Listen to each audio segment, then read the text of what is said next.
Selamat pagi, perkenalkan saya Selena Pati, NIM 1A11921. Nah, di sini saya akan menjelaskan materi pertemuan pertama sampai terakhir dari mata kuliah kimia fisika. Materi yang pertama yaitu tentang materi. Materi adalah apapun yang mempunyai massa yang menempati suatu ruang, baik yang berbentuk padat, cair, gas. Jadi cahaya dan panas tidak termasuk dalam materi. Mengapa? Karena tidak mempunyai berat. Cahaya dan panas termasuk dalam energi. Perubahan materi dapat dibedakan menjadi dua, yaitu perubahan fisika dan perubahan kimia. Perubahan fisika adalah perubahan yang tidak disertai dengan terjadinya materi jenis baru. Misalnya perubahan penguapan air. Perubahan yang kedua adalah perubahan materi secara kimia, yaitu perubahan yang disertai dengan terjadinya materi jenis baru. Contohnya dalam pembakaran. Misalnya kayu yang dibakar akan menghasilkan abu. Yang ke energi. Energi adalah kemampuan untuk melakukan kerja. Dalam ilmu pengetahuan, yang maksud dengan kerja adalah usaha gerak melawan hambatan. Misalnya seorang yang mengangkat benda ke atas, berarti ia melakukan gerak melawan gaya tarik bumi atau gravitasi. Jenis energi dapat dibedakan berdasarkan cara kerja energi tersebut. Yang pertama, energi sinar matahari, energi kimia, energi magnet, energi listrik, dan energi nuklir. Sistem periodik unsur. Nah, tabel periodik unsur adalah pengelompokan unsur-unsur berdasarkan kemiripan sifat, mengalami perubahan dari yang paling sederhana hingga yang modern. Sistem periodik unsur adalah unsur yang mempunyai kemiripan sifat fisika dan kimia diletakkan pada satu golongan dan periode dan golongan unsur-unsur dalam sistem periodik unsur. Nah, periode unsur-unsur yang jumlah elektron terluarnya sama dalam sistem periodik ditempatkan pada periode yang sama. Jumlah nomor periode sama dengan jumlah kulit. Dalam sistem periodik unsur, dalam sistem periodik modern terdapat 7 periode. Golongan unsur-unsur yang jumlah elektron pada kulit terluarnya sama ditempatkan pada golongan atau kolom yang sama. Nomor golongan sama dengan jumlah elektron pada kulit terluar. Unsur yang hanya segolongan mempunyai sifat kimia yang sama, sebab memiliki jumlah elektron pada kulit terluar yang sama. Sifat-sifat periodik unsur. Yang pertama, jari-jari atom. Jari-jari atom adalah jarak inti atom ke kulit hingga kulit terluarnya. Kedua, potensial ionisasi adalah energi minimum yang diperlukan oleh suatu atom netral atau ion untuk melepas satu elektron yang terikat paling luar dalam fase gas terionisasi.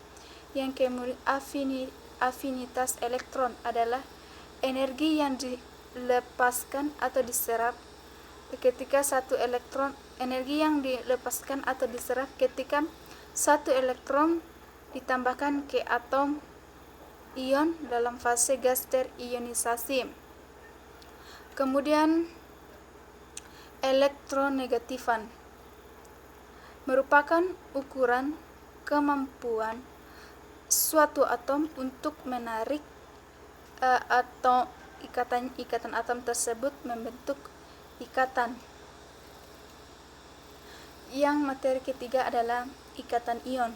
Ikatan ion terbentuk antar atom yang melepas elektron atau logam dan atom yang menerima atau menangkap elektron atau non-logam. Atom logam setelah melepaskan elektron akan membentuk ion positif, sedangkan atom non-logam jika menerima elektron atau menangkap elektron akan membentuk ion negatif. Pembentukan ikatan ion. Pembentukan ikatan ion terjadi karena atom-atom yang mempunyai energi ionisasi rendah akan melepaskan elektronnya dan membentuk ion positif. Ciri-ciri ikatan ion: terjadi pasangan antar atom unsur non-logam dengan atom unsur logam. Terjadi pasangan antar unsur yang mempunyai energi ionisasi rendah dengan unsur yang mempunyai afinitas elektron besar. Terjadi karena perbedaan keelektronegatifan besar. Atom logam dan logam.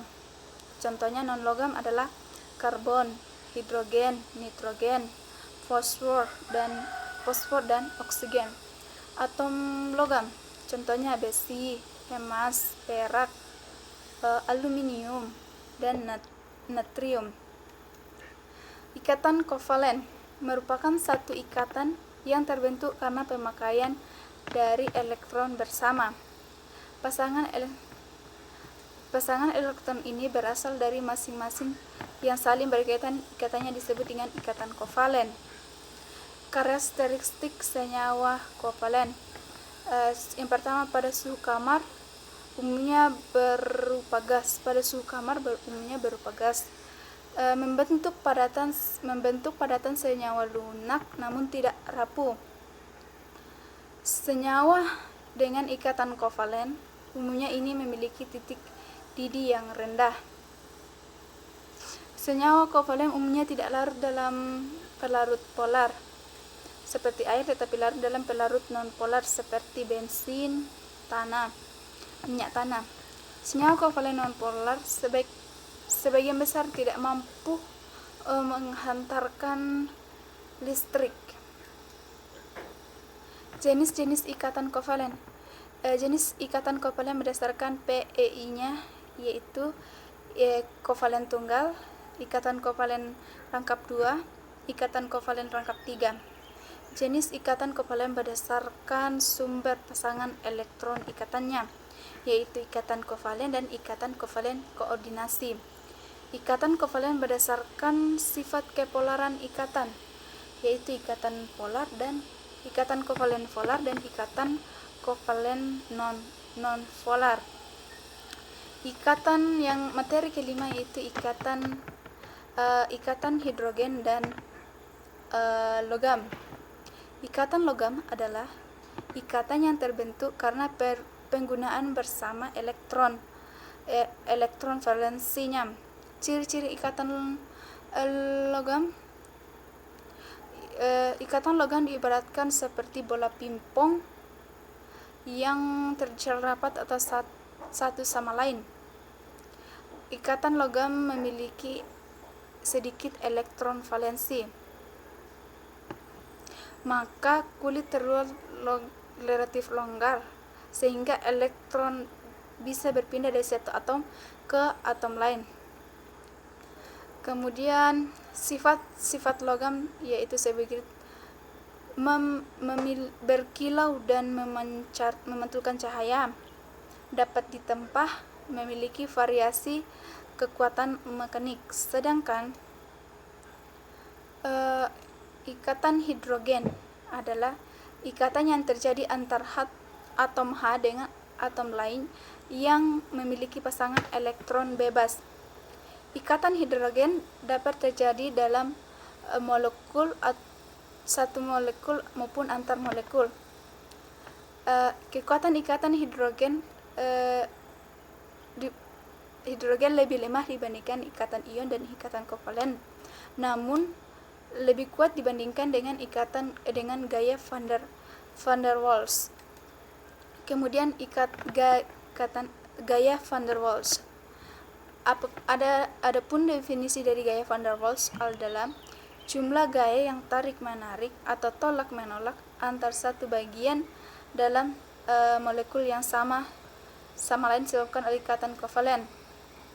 Ada beberapa jenis istilah yang bisa digunakan dalam gaya van der Waals: gaya antar dua dipol permanen, gaya antar suatu dipol permanen dan dipol induksi, gaya antar dua dipol induksi sementara.